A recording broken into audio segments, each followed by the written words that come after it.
I really feel strongly that we think of the ego as as the bad thing, the thing to overcome or to crush or to, integrate and disappear. Yeah. Actually, it's our greatest teacher because it's going to show us every pattern that we have. Hmm. And that was one of the great lessons in relationship. Like my partner always can see what I cannot see as far as my habitual patterns that are not maybe quite so functional, and they're happy to tell them and point them out. That's how it's our greatest teachers. If we actually are willing to see what the ego is showing us, and it's always showing us where we're feeling hurt or less than or whatever the places of weakness, because that's the poor ego's nature is it feels very weak and insecure, so it points out where we're experiencing that, and that's a place to heal. Hello and welcome to Get Yourself Optimized. I'm your host, Stephan Spencer, and it's my pleasure to have Pamela Moss with us. Dr. Pamela Moss is the author of the international bestseller, The Soul Guide to a Magical Life, and host of the Blockbuster Show. For 15 years, she's used her soul alignment system to help entrepreneurs create miracle results, like 6 months of no sales to then $45,000 in 2 weeks. Pamela, it's so great to have you on the show. Thank you. I'm honored and delighted to be here. I'd love to hear your origin story. How did you end up coming up with this soul alignment system and get on this path, This have whole this path, mission yeah. that you're working on? Yeah, well, I certainly never thought about it. It was not something I set out like, I know I want to be a spiritual entrepreneur. In fact, I would have called myself an atheist.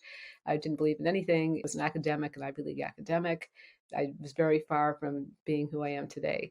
And then I had a series of awakening experiences, like I'm sure many of your listeners can relate to too. And things happen that we just realize, wait a minute, reality is not how I thought, and I am not who I thought.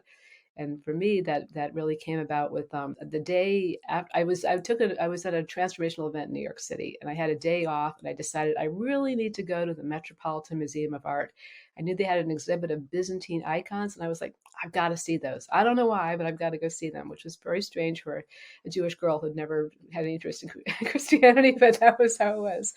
And I went to the museum, and the workshop we'd done had been all about the story of who you are, the identity that you make for yourself, which is really kind of your false identity, and then the possibility that you really are.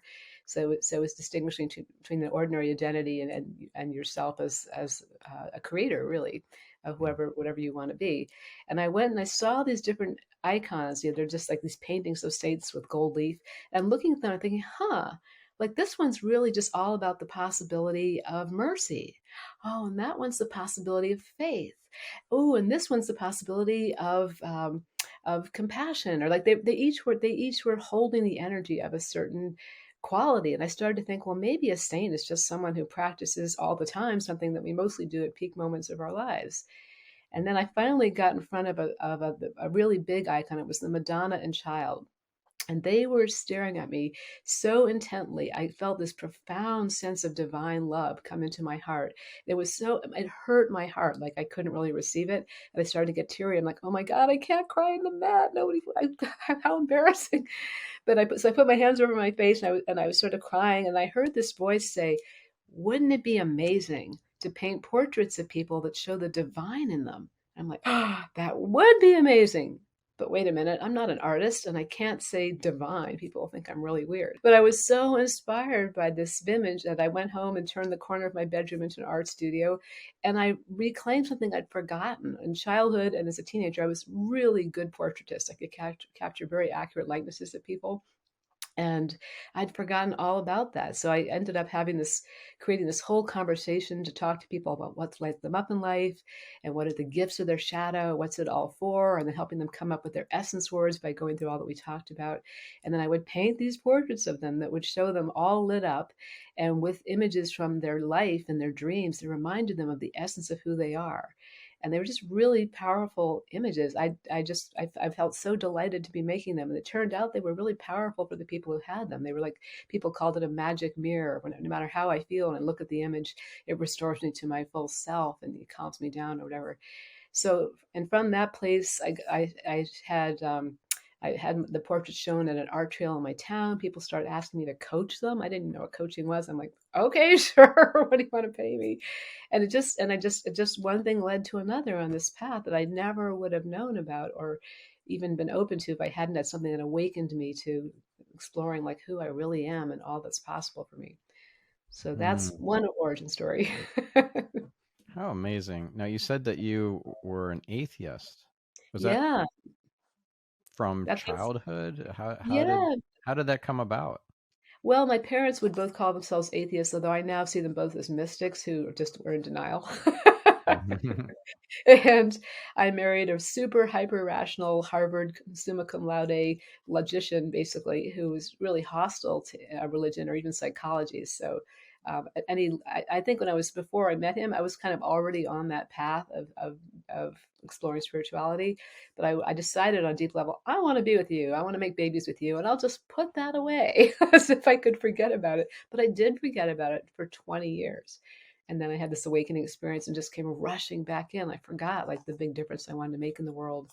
I forgot what I'm really here for. And just like, boom, it was back. And there's no looking back from that. I just had to keep walking on the path. It was such a profound calling.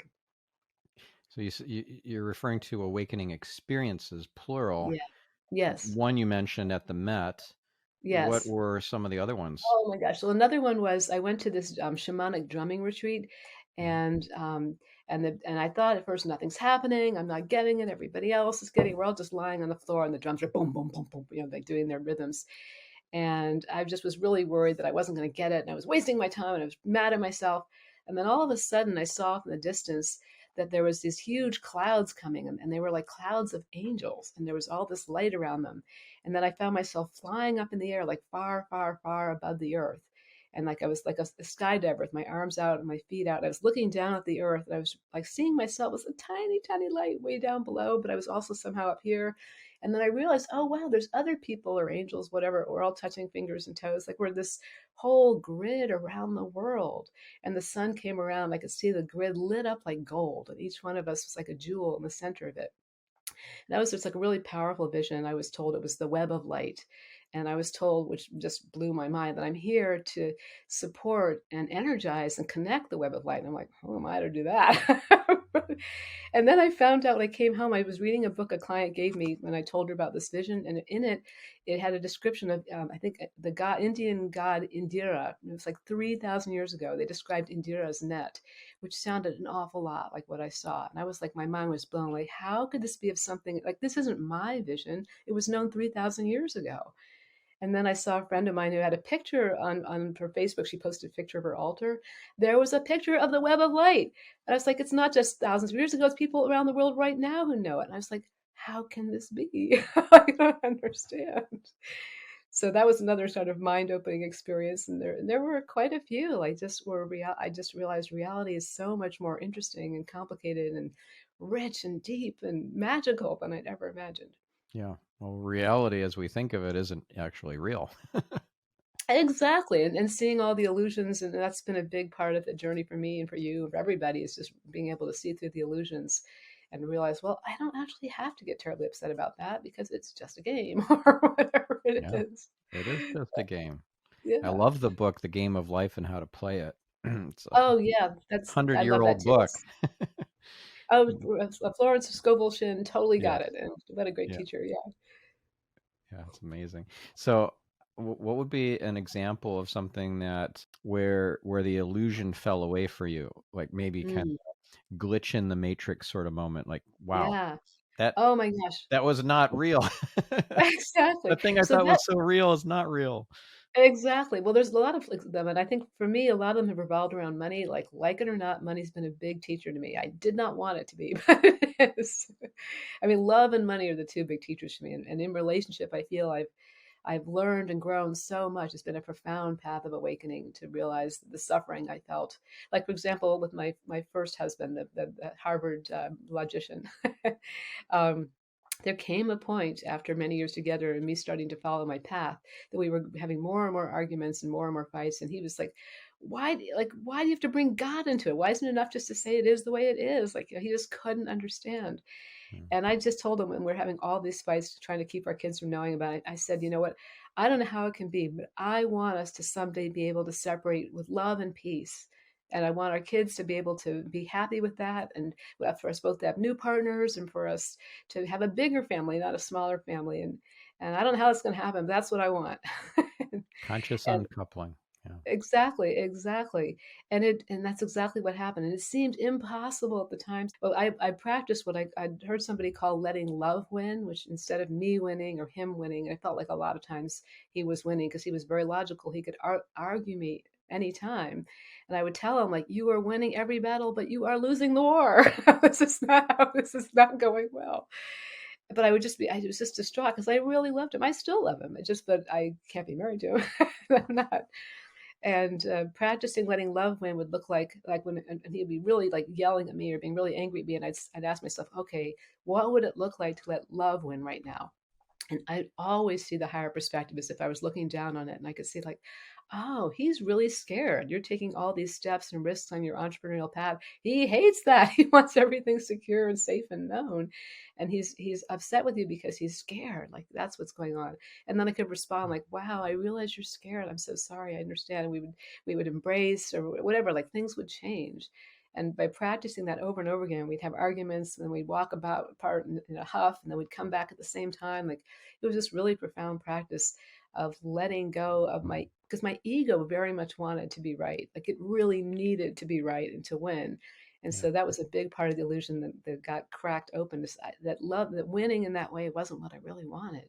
That wouldn't Mm, give me what I wanted. If either one of us won, we both lost. So did our kids and everybody. And so yeah. just by practicing that, Brian started practicing it on his own without even knowing it. He would interrupt the pattern too. We'd find ourselves embracing or hugging, and all kinds of miracles came together so we could consciously uncouple. Like Brian used to complain about how he had to take care of all these women in his life, me and his two daughters and his mom, and he was sick and tired of it. Well, be careful what you wish for, because in that 1 year, his mom died, which was a blessing because we didn't have enough furniture to have two households, and now we did. And our oldest daughter moved to France, so she wasn't around anymore, and I left. And Brian was like a man in shock. He was just totally in shock. But Mm, from that place, we managed to do exactly that.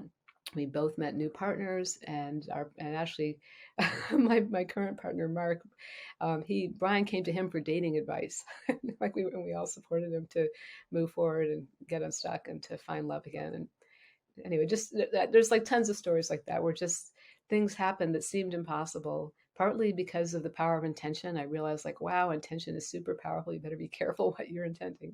Because mostly, at least I used to go through life completely without intention, just sort of floating along. And I think a lot of people do that. But wow, when you set an intention, even if you have no idea how it can be fulfilled, that's where magic happens. You're inviting in the cosmos to create magic for you, to rearrange things so that that can happen. yeah. Yeah. It is miraculous, isn't it? It is miraculous. And the more you realize how miraculous it is, the more you can't. Like the most dramatic example I had of the illusion is on one day I woke up and my bank account was in the red. And I'm like, WTF? It wasn't in the red yesterday. What happened? And I saw that I'd been like charged 3 times for a payment that I was making. And so that explained it. And I was freaked out completely. My system just couldn't handle it. It was like total fight or flight. I'm like, blah! And then that same day I signed up somebody who was a $15,000 client. And I got to see like, wow, this money thing is just kind of like there's something really weird about it. It's just not really real. I can go from despair and like terror to like, oh, everything's fine, like in one day. Like it's crazy. I love this definition of a miracle that I learned from Kabbalah. I studied Jewish mysticism, Mm, and it's that a miracle is not defined as the impossible becoming possible, but the removal of the illusionary veils that yes, hide that everything is a blessing. yes, yes, exactly, exactly. I love that. And it's when you get to that place where you know everything is a blessing, no matter how it appears, it absolutely is a blessing. And your job is to see, okay, what's the blessing? And I've Right. experienced And that so many times over and over. And I do for myself a process I call alignment, aligning with my intention. Like, and that's really about getting deep clarity and removing all resistance, because that's all that's in the way of experiencing whatever we want is removing the resistance to that being possible and present now, because we do live in an infinite universe where infinite things are possible for all of us at any moment if we just let go of all our resistance. well, Easier said than done, yeah, but Let's come up with a couple examples here. I'll come up with one, but I want you to go first. So give me an example of something you're currently resisting. Let me think about this because I just did alignments. I feel very unresistant. There's a lot of flow in my life right now, which in a really beautiful way. I guess there's a little resistance left in the regards to money. Like part of me, I've had past lifetimes as a sadhu, a holy ascetic who basically lives just with a begging bowl and nothing else. And part of me is like, you don't need money. What, just, and I try to tell that part of me, well, then we didn't, but now there isn't a culture that supports you just walking around with your begging bowl and blessing people. I think I'm still wondering, like, I would like to be able to share my gifts with everybody. And I have to create some way of doing that where it can be accessible to lots of people who don't have money and to people who do pay me well. And part of me is a little confused about that. Like, how do I, like, I'm sure it can be very simple.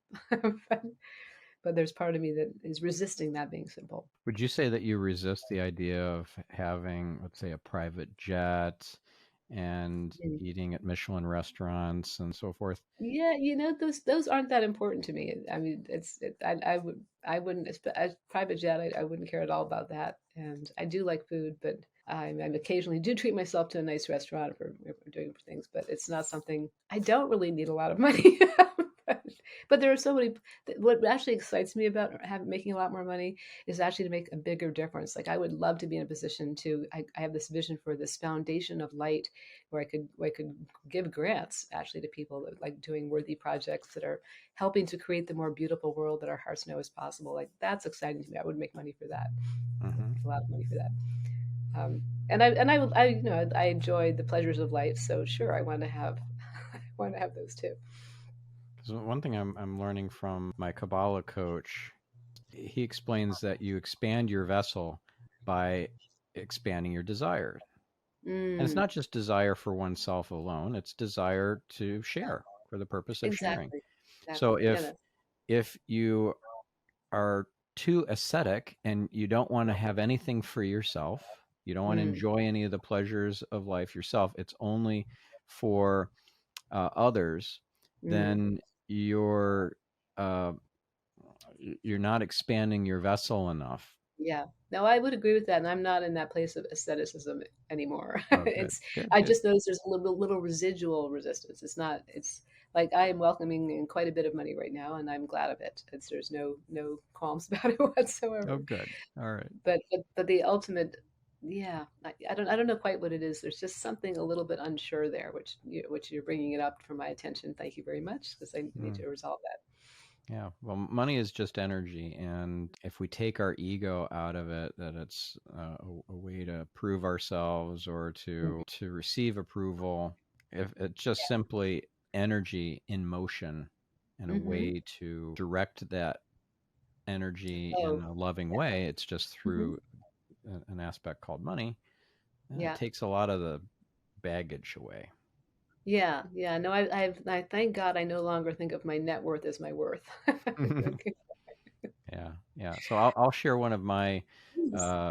areas of resistance, and it also has to do with money. I have some residual guilt around losing a lot of money Mm, in some risky trading strategies, hmm. and it was not a good thing. But Yes. I'm not going to go into detail in this episode about it, but it doesn't feel 100% resolved, and I feel like Hmm. I'm the one who's kicking resistance in my path. That's Mm, not hmm. just there.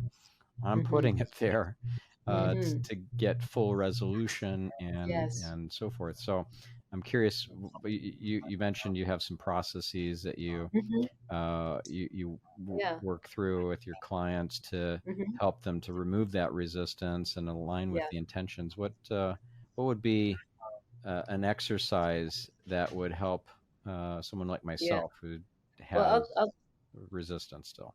yeah. So your resistance, there's many different kinds of resistance, and I'm happy to share what I call the 5 R's to remove resistance. But for you, there's like a specific prescription that I feel coming in for you. So what you can do is you can out picture each of these, the stock trades, whatever it was, the things that you feel some shame about, and like, you did wrong. Yeah, first thing you do is this is a shamanic practice. Is you create a sacred circle. It can be a circle of stones. It can be a circle of chairs. It can be whatever you want to make it of. And ideally, it's out in nature, but you could do it in your house.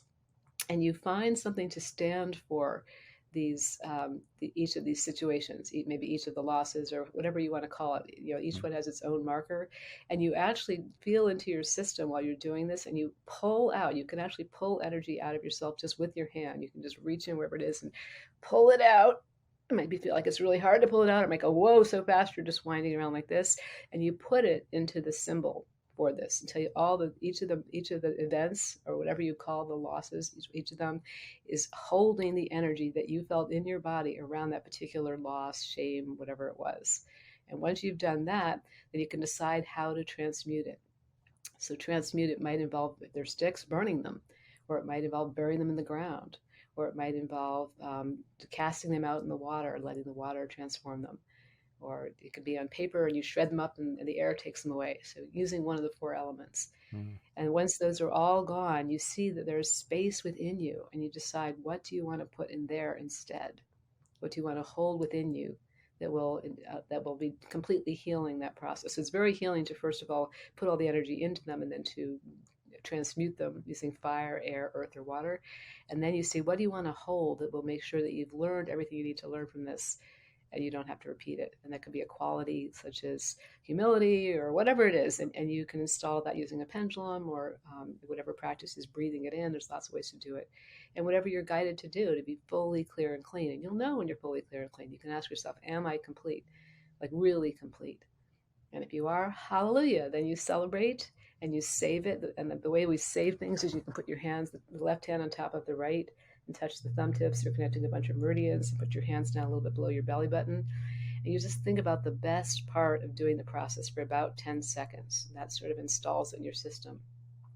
And then after you've saved it, you see, what's the inspired or aligned action? What can I do that would show my conscious mind things really are different now? So that's the prescription I would give to you for your losses.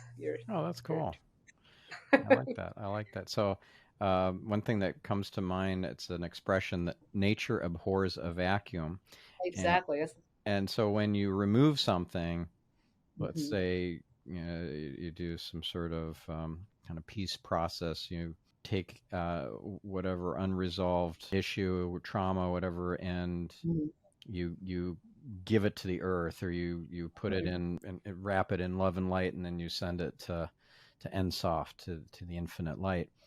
Then you got to replace that vacuum that's left from the removal with love, light, joy, prosperity, whatever it is that you want.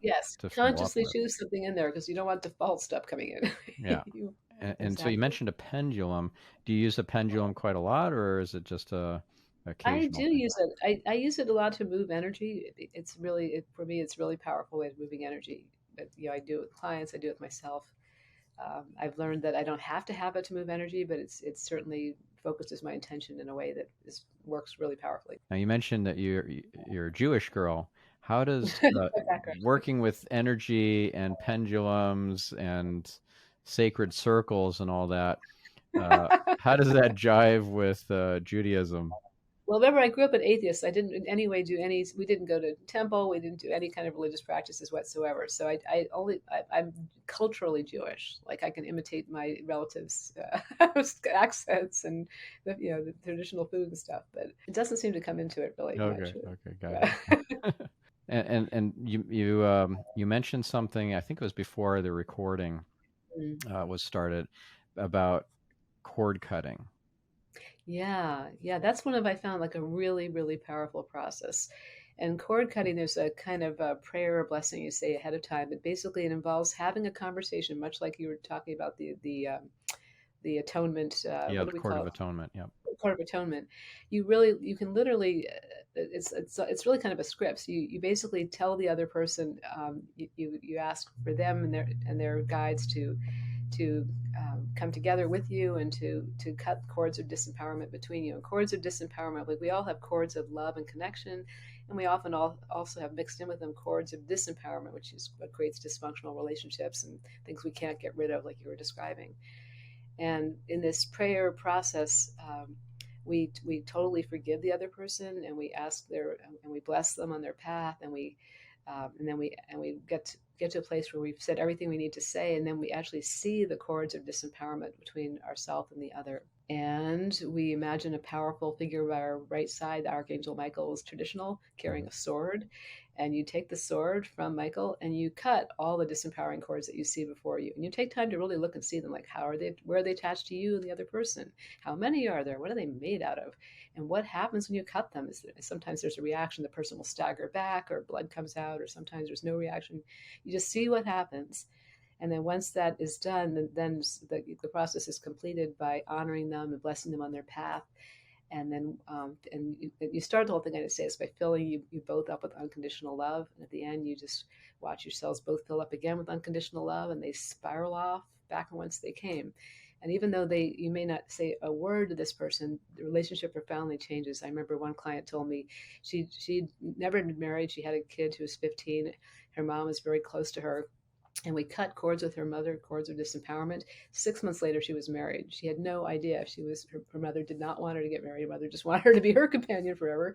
As soon as I cut cords of disempowerment, she's found the love of her life, and she got married. And I only knew that because I was in the wedding reception. She said, "Thank you, thank you, thank you. If I hadn't cut cords of disempowerment, I would never be married." That's really profound. Yeah. Amazing. So Yeah, there's all kinds of great tools. yeah, it reminds me of a family member who hasn't gotten married yet, and Mm-hmm. her Well, mom there may be relies something on going. her very much. Yeah, so sounds like a really great example of cords of disempowerment.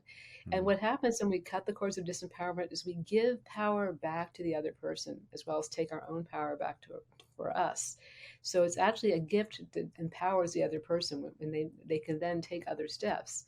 Or they might just be stuck in a karmic cycle where they're just going to keep doing the same old thing, and we can't do anything about it. That's their choice, Right. even if it's painful. But Yeah. Yeah. So we don't do healings on people without their permission, at least with no, their and soul's permission, if we don't exactly, talk to them exactly, like over the phone. absolutely. Absolutely, absolutely, and it would be totally unethical to do that without having permission, Yeah. at least on a soul level. Yeah, Right. Because you're messing with their free will. exactly, exactly. Yeah. Yeah. Now you mentioned cutting cords, but I've heard disintegrating the cords is actually a better thing. Mm-hmm. And words are powerful. So if we get more Mm-hmm. precise with our words, then we manifest a different reality. And Mm-hmm. I'm curious what you get about that when I say But disintegrate the disintegrating cords. chords. Well, in the way that I've experienced cord cutting, it does disintegrate them. Like where they're cut, they just either withdraw back into the body or they disappear or whatever. Like that, it doesn't seem like much of a difference, but maybe there Mm. is a difference I could meditate on. I think some people will hear cutting and they'll imagine it just getting cut, and that here's this cord on one person and here's a cord on another person, Mhm. and they're just dangling cords. But if Oh, they I see. disintegrate, Uh-huh. that's gone. It's Yeah, it's yeah, yeah, yeah. it. Yeah, I always ask them what happens after you cut it, and they pretty much always say something like it disappears or it goes back inside them or whatever. But we can certainly add in just because, why not? That it disintegrates them completely. Yeah, yeah. Another thing that I was curious to hear about, you mentioned Archangel Michael and his Mm. sword. Have you seen, like in your mind's eye, in your third eye visor, the sword? Does it have the Tetragrammaton, the Yud He Vav He Mm. on it? Mm. Is it glowing? It's Wow, that's so interesting. It definitely is glowing, and it's the sword of truth and light, hmm and it does have some pattern on it, but I never knew to name it something. Yeah, That's which is interesting.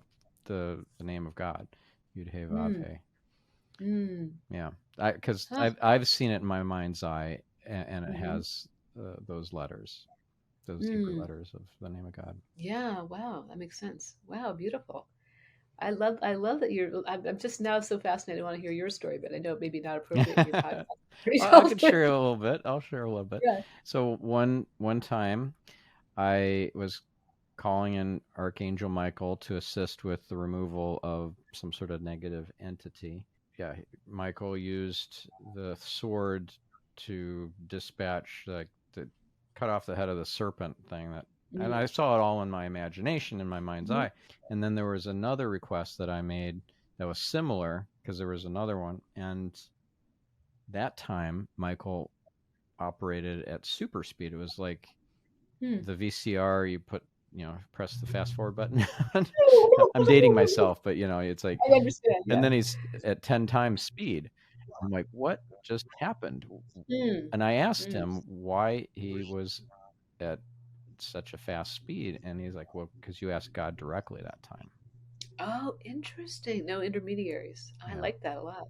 Yeah. Yeah. So you can ask for help, and you can work with Yeah. angels, you can work with your I'm guides and amazed. I'm all that. amazed you can ask whatever. Yeah, go But ahead. to work directly with God, to converse Mm, directly with Him, mm, to mm, share everything that's going on as, mhm, you know, this is your best friend, this is God, and you're not working through any intermediary. You're developing a personal mhm, relationship with God. mm, Very, very mhm, important. And mhm. Yeah, yeah, thank you for the reminder. I do talk to God, but I can see the making that the primary conversation. That's will take care of everything else. yeah. So that was something that came about a year ago, Mm, maybe a year and a half ago. This thing where he was 10x speed or whatever it was. mhm, But it mhm, wasn't until this year that I had the shift to uh, talking primarily to and with God, and much, mhm. much less to my guides and to Yes. angels. Yes. Yes. Thank you for that. Yeah. It's been profound. It's really, really Yeah. amazing. Yeah. And I love that. it, I used to think that, oh, maybe I'm not worthy of all this personal attention from God, or maybe I I'm sorry. I laugh at shouldn't that. bother him, like he's busy or whatever. Like, I don't know what, it was just nonsense. Yes. God It's infinite wants a personal intelligence up here. relationship with us. It's up to Yeah. us, though, to want it and to initiate things, again, Mhm. because of free will. Yeah, yeah, yeah, yeah. I love it because so many of us are being awoken. I mean, many of us have already been woken up and we're getting woken up to higher levels and more people are waking up. And it's Yeah, really this pretty profound pivot point in our history when it's like all hands on deck. We got to get you going because we're all needed to create the more beautiful world, the new earth. right. And we've got to do our part and get out of our own way like now. Yeah, and it's spreading like a virus. This awakening is Yes. it's spreading exponentially. It is. It's amazing to me. It's a It's beautiful thing. But it for is those of us who've been beautiful. around for a while, it's like, wow, will you look at that? And this ripple effect that we have is so much larger than we can possibly imagine. Yeah, it's a great blessing. I'm so grateful to be on this path to have been called, and I'm grateful I got a second chance because I gave up on my calling for quite a long time. But it's never too late. Right. I remember getting this card from it was some sort of reading. I was at a Mm. conference. It had nothing to do with anything spiritual. It was a podcasting conference, Podfest, Podcasting conference. Okay. and there was this like red tent where you could go into and get like spiritual readings and stuff like this. Mm. And I did that. I felt called to get one, Hmm. and the lady Hmm. pulls out the card that was for me, and it just really resonated for me. And it was this: Mm. you are Mm. perfectly on time. You are perfectly on Mm. time. So I believe that's Mm. true for you too. That's a Yes, I message. That card absolutely. is for you as well. You Thank you. took Thank you. that 20-year detour or whatever because Yes. that's what you needed. That was part of Yes. the I had to journey. learn a lot about love. Yeah, a lot about myself. Thank you for that. I received that. So I'm curious to hear more about the this idea of the gifts of the shadow, because I'm Mm. working to integrate my shadow, Hmm. which is kind of didactic and preachy Mm. and know it all and Oh, like Brian. judgmental and selfish and stingy and yeah, a lot of Great to name it. That's a start. Good yeah, start a to tell lot about of yourself. stuff. So Yeah. I'm pretty clear on some of these aspects, Yeah. but Yeah. integrating it is a whole other matter, because then you got to Yeah. love that as much as you love the Right. generous, loving, thoughtful, kind, Yes. other parts of you. Yes.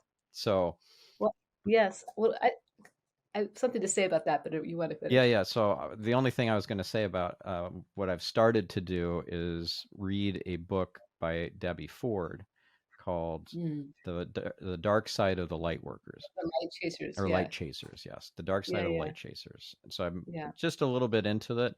It does feel like an important book that I need to finish. But yeah, that's all Mm-hmm. I've done so far.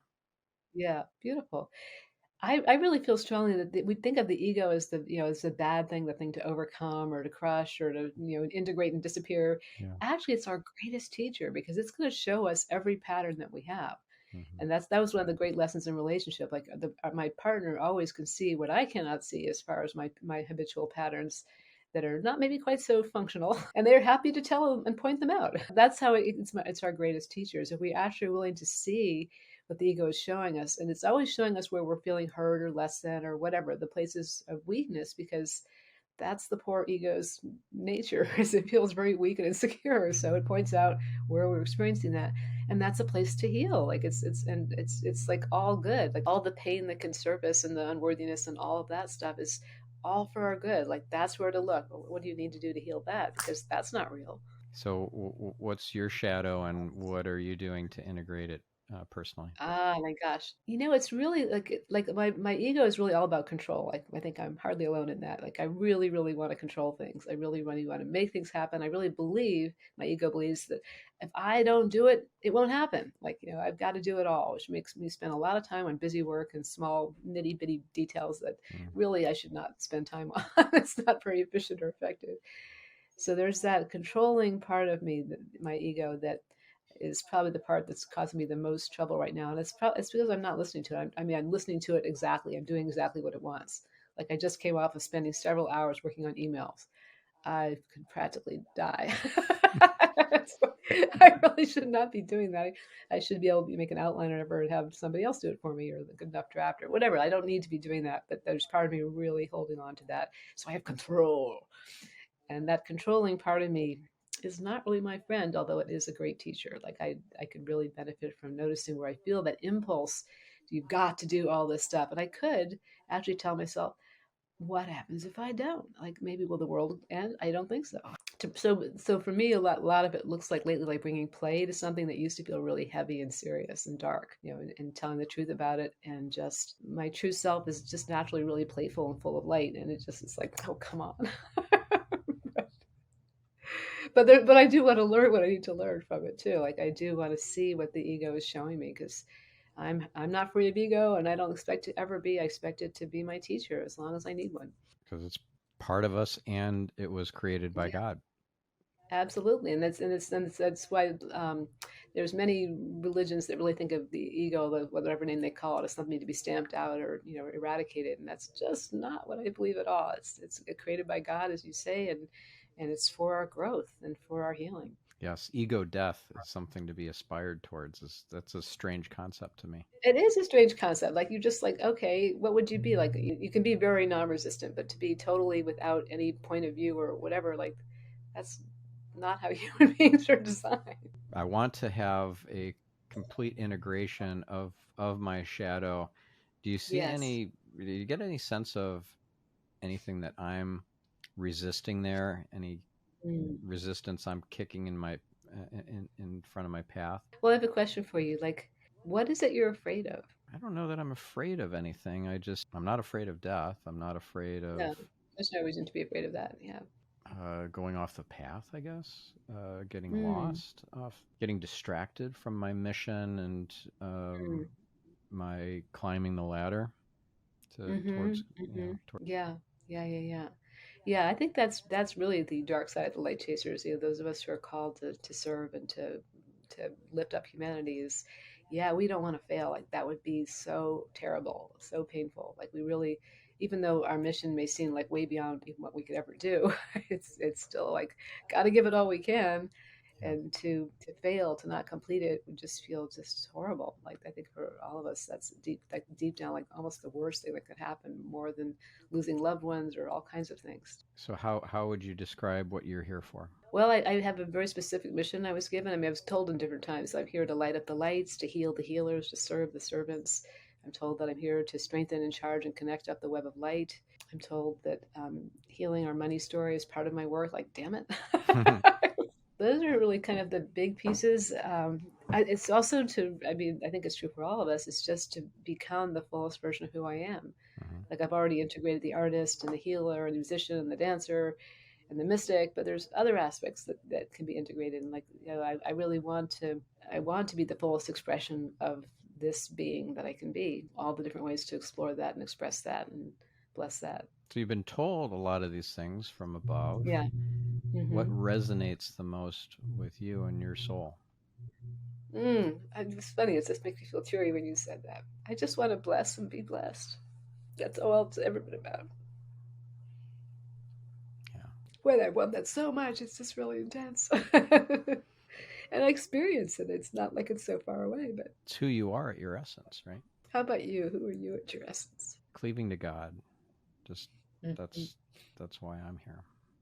I mean, one of the things I love about having these conversations is it's like we're so supported. Like there's so many of us, and we all in our different flavors and different ways of helping, and like we're really never alone. Not only is God always with us, but we're just really this web of light that we're part of is profoundly connected. And Yeah.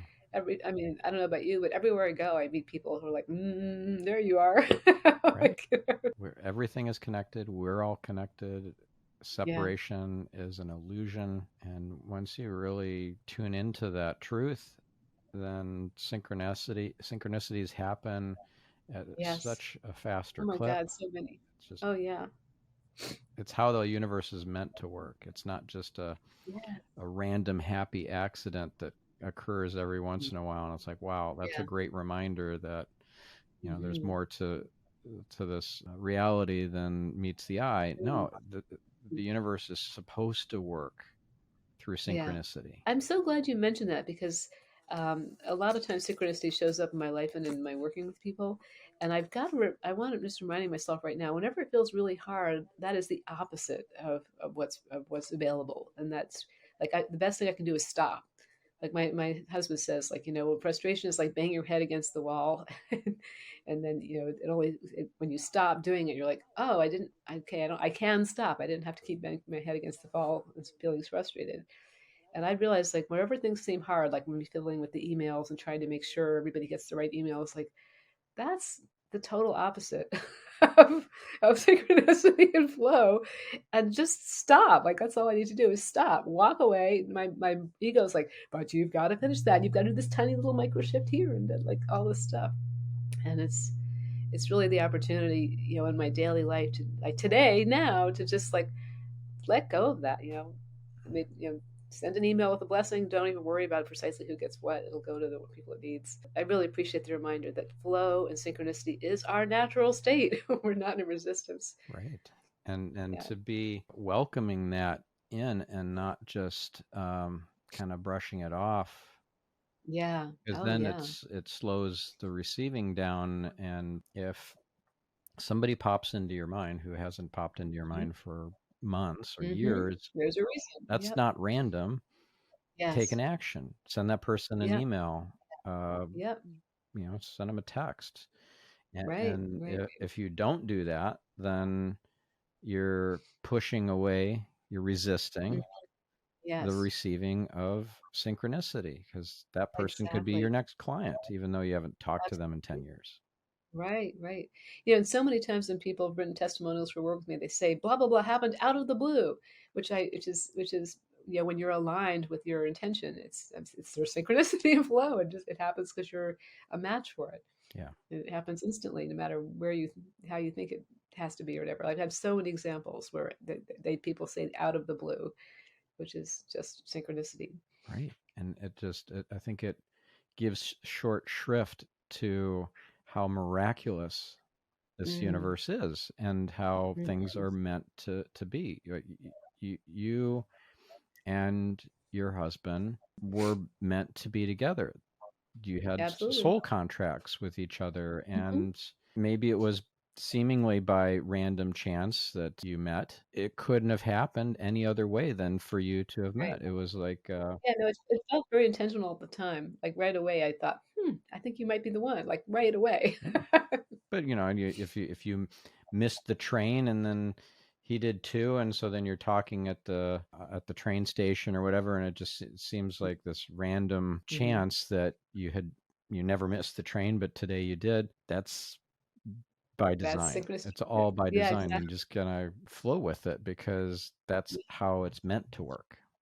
Absolutely. Can I tell you about how I met my soulmate? I mean, Brian was a soulmate in a way, but my husband, Mark, Yeah, how that happened, 'cause that was just an amazing synchronistic I would story. love to hear that.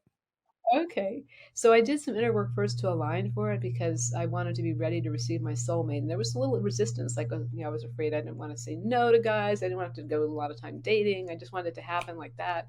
So I did a little inner work till I was really ready. And I learned this breathing practice where you can literally call in the beloved. Like, it's for women, it's that you breathe in your vagina and out through your mouth. And you're thinking about the beloved and talking to them. Anyway, I did this breathing practice until I felt he was right in front of me. And then I thought, okay, I've got to do something now to send up the flare. Here I am. Mhm. So I went and made a post on, what was it, eHarmony. I'd never done that before, just a profile, whatever. And I made it really clear, like what I, that how woo woo I am. Like I was very clear, like who I'm looking for, what I am about. And I sent it, and Mark, along with some other guys, responded right away. I thought, oh, he's pretty cute, and he's a therapist. Okay. And he lives an hour away, but whatever. So we went back and forth on email, and then we agreed to meet up for our first date. And I'd never hadn't dated in 29 years. I've been married for 28 years, and I hadn't dated in 29 years. And people told me, oh, you should meet in a public space, and people can see you. Like for a meal, it's not important, like breakfast, and like be safe. So we met for breakfast at this bagel store in the town I lived in. And the minute he walked in the door, I was like, "Oh my god!" And he actually was like literally trying to push people out of his way to get to me. We hugged, and it was like, "Oh my god, this feels good." And then we just talked, and it was so animated. I was like, "Oh my god, he's so simpatico and so awesome," but he's not that tall. Like my first husband was 6'1". I'm like just under 5 feet, and Mark is like 5'8". And I realized like maybe I don't need a tall guy to protect me anymore. And we had this wonderful time. And then we were walking home. He walked me home along this creek where I lived. And I'd had for the image of what I wanted my beloved. I had a picture on my wall of Krishna and Radha walking in the garden with garlands around themselves, looking at each other with absolute adoration. And that was an image for me of true intimacy, which I greatly longed for that my first marriage couldn't provide. And as Mark and I are walking along the creek, we keep looking at each other like, is it really you? Like it was very much like, I know you, I know you. And we got home, and then we kissed goodbye. And the next day was my birthday, and I'd had a party with my sister, my daughters, and my friends planned. And afterwards, I was going to go to this dance, this ecstatic dance. And I wanted to invite Mark to come and do it, even though I just met him the day before. I was thinking like that's kind of play it cool, girlfriend. My ego wanted to do, but I wanted to see him again. So I told him, I want you to come up for this dance thing. He says, well, it starts at 10 o'clock. That's pretty late. Can I spend the night with you? I mean, just, I'll sleep on the couch or whatever. And I was like, sure. I'd been celibate for 6 months because I was waiting to be ready for my soulmate. And he said, can I spend the night? And I was like, I've been celibate for 6 months. It's my birthday. Yes, you can.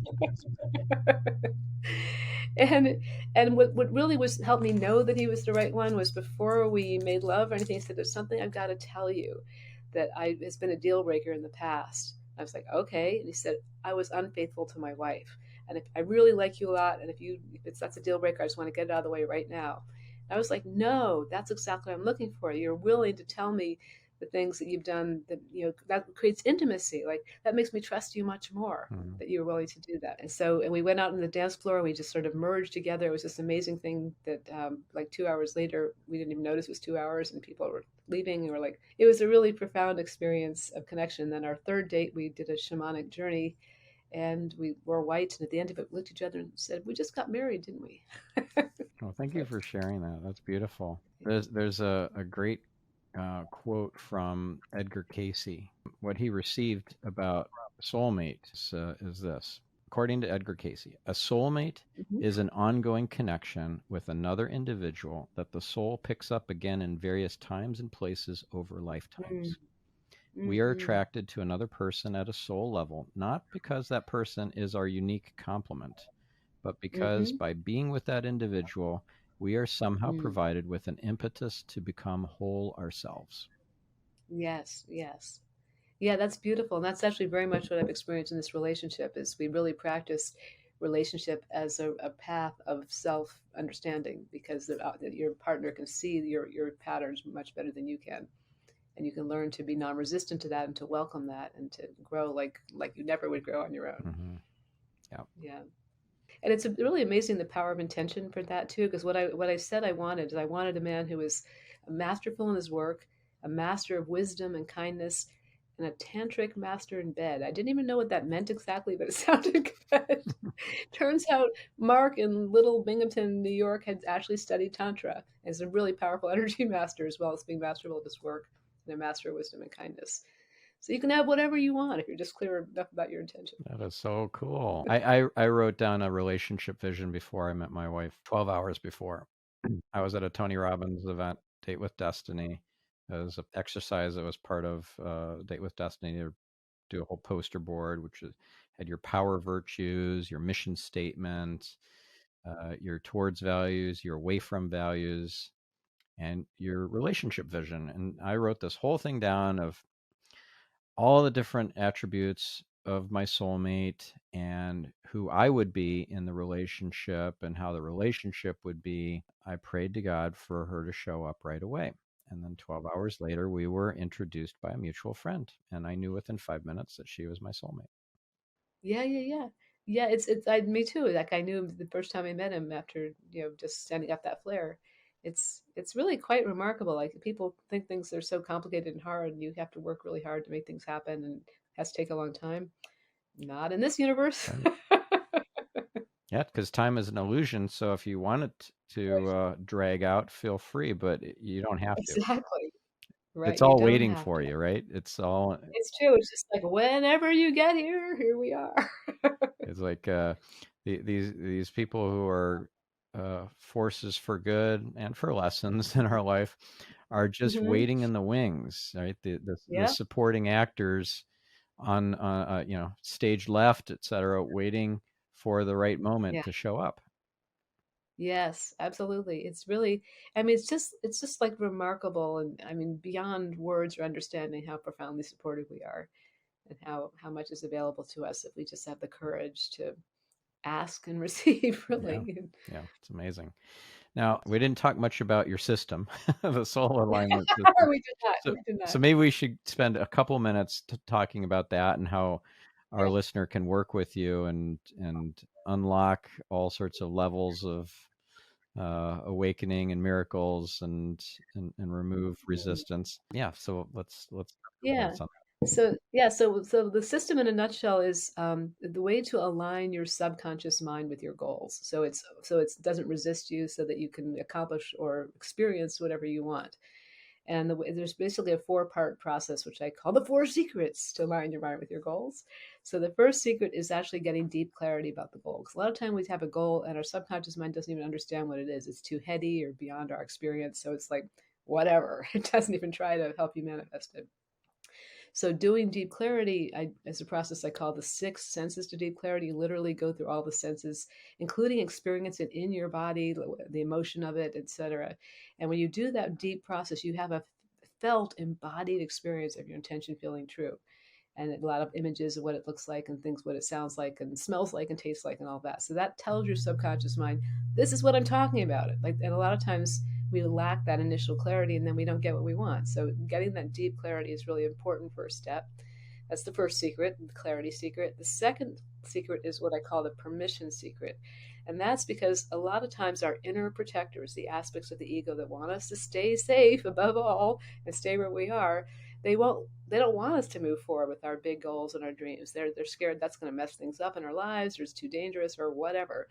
So we can't really, it's very hard to move forward without getting permission from the parts of us that are trying to restrain us and keep us safe in our little tiny comfort zone.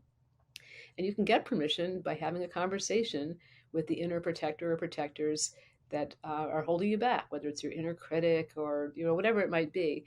And you can have a conversation that's designed to get their permission. They might have some conditions that make it safe to do that, but once you have permission for all parts of you are ready and willing and able to align for your goal, to have your goal happen, then it's a lot easier to move forward. So that's the second secret, is getting permission from inner protectors. Then the third secret is just remove all the resistance. And I teach there's 5 R's to remove all resistance. The first one is release. You just take a deep breath in. That's an example of releasing. We all understand. Releasing can also be letting go of something we've held on to for a long time. Like I raised $9,000 to create a new website, and I mean not a new website, to publish the second edition of my book, The Soul Guide to a Magical Life. Publisher went out of business, took all the money I raised. I had to really let go of that. Like, just it's not going to happen that way.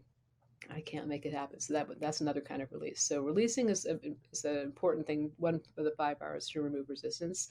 The second is resolve, where it's really hard. We just resolve we're doing it anyway. Like I remember when I started doing public speaking, the first time I did it, I got up to speak and I could feel that my face was like red. It must be because it was super hot and I was kind of shaky. And I said what I had to say anyway because I really needed to say it. And I sat down, people clapped. I'm like, oh, I didn't die, so I guess I could do that again. And over time, I became very comfortable with public speaking. So that's resolve. You do something that's really hard, and it gets easier because you're willing to do the hard thing. The third R to remove resistance is to reframe it. So the reframing is finding a new way to see it that gives you new opportunities to take action where you couldn't before. And for example, the six senses to clarity process often gives people a sense of, oh, I really see a new way that I could move forward, a new way of being that I could bring to what I want to create. Mm-hmm. And there's lots of, I guess you can understand that. And the fourth R to remove all resistance is replace subconscious programming. So you literally change things at the level of programming, of patterning. And you can do that working with getting permission from subconscious parts can do that. Like I was talking about the second R to remove resistance, the permission secret. You can also remove resistance by doing there's a whole bunch of different processes that create belief change, or that cord cutting, or there's a lot of different processes that basically change programming at a deep level, rewriting soul contracts. There's a lot of different ways, and those all fall under replacing programming at the level you created it. And then the fifth R is realizing, and realizing is really when you see the higher perspective, when you are with God, when you are in the when you realize the truth, you see with your real eyes. It's like you're like, duh, how could I have been so blind? And it's hard to sort of like make that happen. It happens as a blessing or grace, but it's definitely a powerful way to remove resistance. That was the lightning fast version of the 5 R's to remove resistance. That's great. And then the last part is really alignment. And alignment is really just something you do that just pulls it all together and ties it with a bow. So know deep within you that your goal is true now. And you just see, well, what's the inspired thing to do? Like, is there someone's name coming to mind I should call, or like whatever it is? So if you're not in alignment, that would be maybe working at a job you don't love and doesn't feel like it's your calling, but it feels safe and you have lots of money coming in, but then you get fired for an unjust reason, or everybody gets laid off, or some sort of acquisition happens and you get left. You rant and you reel and you hate it, but it's actually for your good. Yeah. Because everything is a blessing. Yeah, absolutely. Yeah, and it's so interesting because like a lot of times the jobs people find themselves in are jobs that their inner protectors have picked. Like, this is safe, this will help, this will protect you, this will keep you going. But it's not really at all what feeds your spirit. So there comes a time when if you don't take the hints to move on, life will go boop. Right. I mean, if you're not being authentic to who you really are, and you're going to get a slap from the universe. Yeah, but just say, get back on your path. Boom. Have you had a situation like that? Oh, God. Yes. Oh, my God. So quickly, what's an example? Okay. Well, one of them was when I realized that I had to move down to the woods where my husband Mark lives. I thought he would move into the city where I live, but he is a therapist who has to physically go, and people physically come to his office and see him. I work with people online. I can go anywhere. So I had to move into his home, which is a lovely home in the woods. But I was alone so much because he was gone a lot, and there was a lot of snow that first winter. And I was just going out of my mind with being alone all the time. And I left everybody behind. I was much too proud to tell my friends I went with my soulmate and I'm miserable. Cabin fever. So I did a lot. Exactly. I did a lot of suffering, and got until I finally admitted to some friends, and they helped me move through it. But it really was a profound awakening. I actually made myself very physically ill, like life-threatening ill, by just feeling really sorry for myself and heartbroken. And that was quite an awakening to realize, like, I created that. That wasn't a real thing. He wasn't, like, I actually could kill myself with feeling terrible and heartbroken. I could check out. Like, that's interesting. Like, I would be willing to do that, but I wasn't willing to quite do that. But I did end up in the hospital just from thinking poisonous thoughts. Interesting, because they're always. I learned this from Tony Robbins that if you think there are only Mm, two choices, you're fooling yourself, right? So that's mm, if you're in a dilemma where it's just mm, like it's catch-22, always mhm. an illusion. Yeah, there's always another Yeah, way, always another way. The universe is infinitely yeah. creative. It doesn't need to just have 2 choices. So what would have been the third choice in that The third situation? choice, which is what I eventually did, is I realized I could create community wherever I Mhm. am. I thought I only lived where I came from. I knew thousands of people. I was deeply known and loved, and it felt so comfortable and wonderful. And I came to a place in the middle of the woods where I didn't have a car, I didn't know anybody. I was alone a lot, and I just was. I'm an extrovert. I did not do well.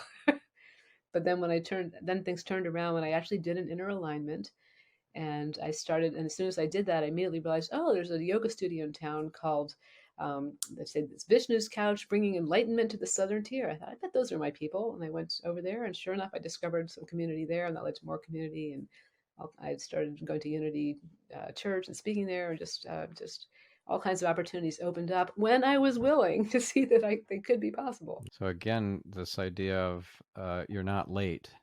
You're perfectly on Yes. time. If you had that foresight or insight to just jump right in and go check out those different places, the yoga studio, etc., right away, you Hmm. wouldn't have gone through that awakening process internally Mm, and come to terms yeah. with things and gone through that inner Yeah. alignment process that you Yeah. did. So it Yeah, happened the way it was absolutely. supposed to. I remember the exact moment of that because I just remember lying out in the snow in my snowsuit and it was a sunny day. And I just felt like no one even cares if I live or die. I could just fall off the face of the earth. And I could imagine myself on the bottom of the earth. And I thought, I'm just going to do that right now. I'm going to let go and fall off the earth. And I felt myself sort of lift up. And all of a sudden I could hear the sound of running water that I hadn't noticed before. And I could feel the breeze on my face, and I could feel my hair tickling me as the wind came, and I could see the sun and the clouds on me, and I was like, "This is real." Mhm. Like everything else was in my head, and it was so profound. Like, this is real. I can feel the ground. I can smell the air. I can feel my heart beating. Like, this is real. All that was not real.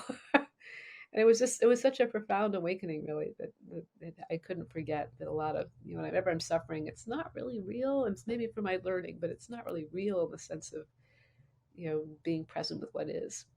Yeah. Amazing. And you got that beautiful experience that you couldn't have gotten by taking the short path. No, it was all good. I didn't have a car for 3 months. Yeah.